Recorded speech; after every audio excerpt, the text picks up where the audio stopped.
The young buzz frog, it's the same thing. You have to try a variety of different things. I'm fishing the baits a lot slower. Got more sizes than this. I even got some of the older models. Times when the water cools down enough, they'll get up there. So they're going to be extremely low. Zell Rowland, and Zell, you're known for topwater baits, master of the various topwater techniques.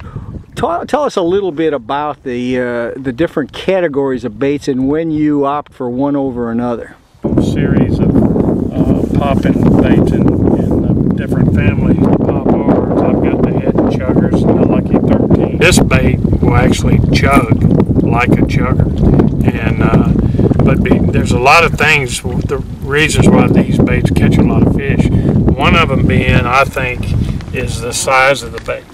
Just about wherever you go and fish, whether it be in a small lake like this or a big reservoir, there's always going to be a lot of bait fish this size, whether it be shad, bluegill, minnows, whatever. So the size of the fishing lure is a plus, in my opinion, and it catches a lot of fish. You start stepping up. This is what we used to call the super popper. It's a little longer, and it works a little different. It works real similar to a popper, except it's got a more slender body, and it has more of a tendency to really walk a lot when you work the bait. The other bait that every guy wants to kill for is what we call the P70.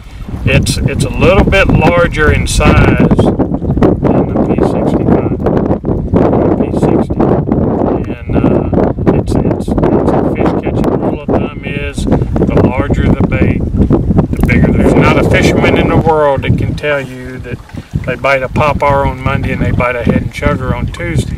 That's why I've got them all.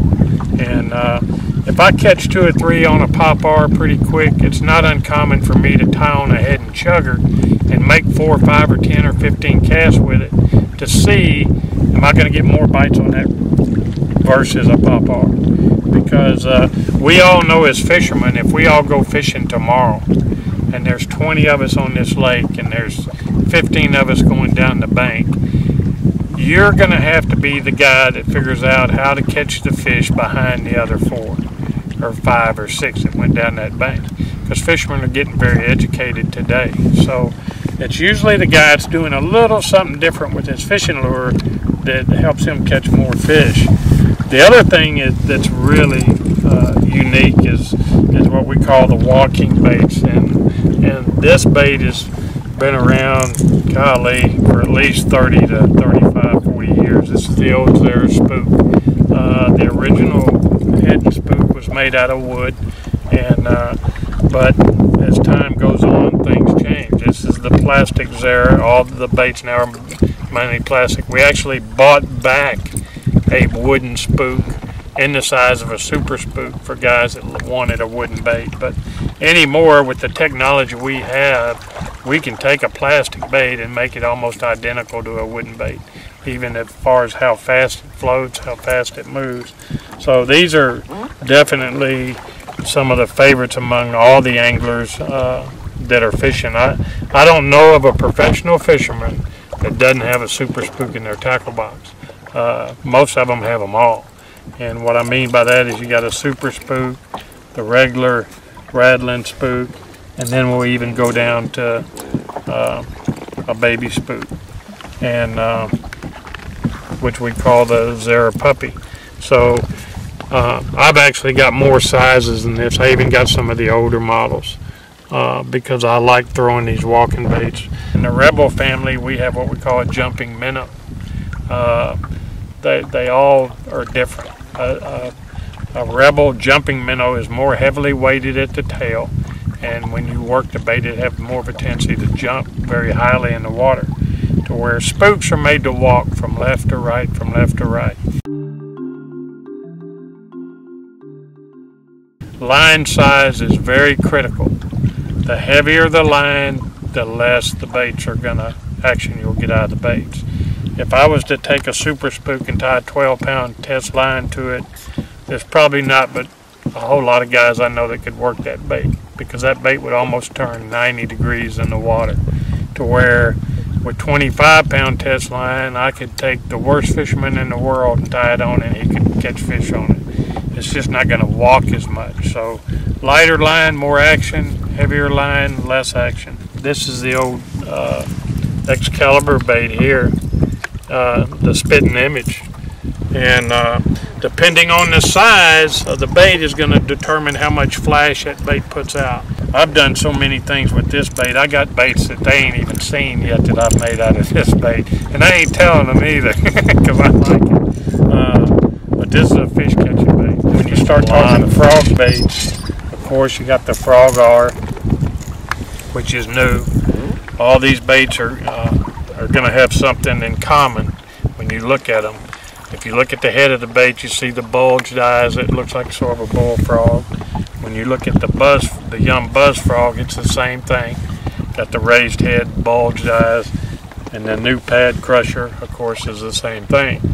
These are all three similar baits, but they cover different, what I call, aspects of the water category. The frog R is going to be a bait that you're not going to throw in real thick cover because the hooks sit underwater. It's a bait that we're going to use to throw on the edge of the hydrilla, or edge of the grass patches, on the side of a boat dock or side of a bush or a log.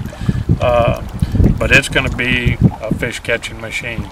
The buzz frog, on the other hand, is going to have some similarities to the pad crusher. Both of these baits I can throw in the most heaviest cover that there is. No matter how thick that cover is, I can throw this bait in it. Out of the two, if I had to pick one that's going to be my most weedless to throw, it would probably have to be the new pad crusher frog, because the way the hooks are sort of hidden in behind the plastic.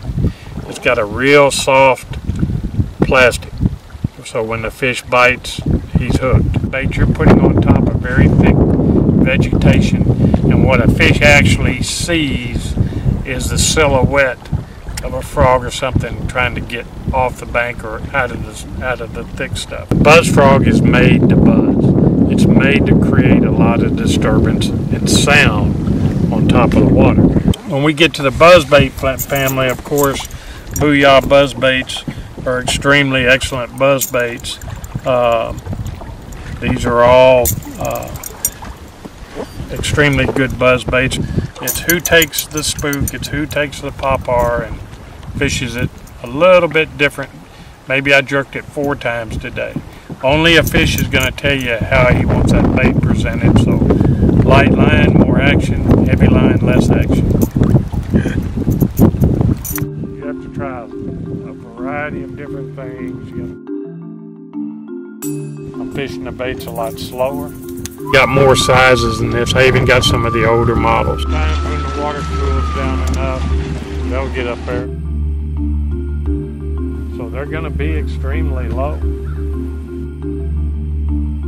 There's one secret I can tell you about fishing lures.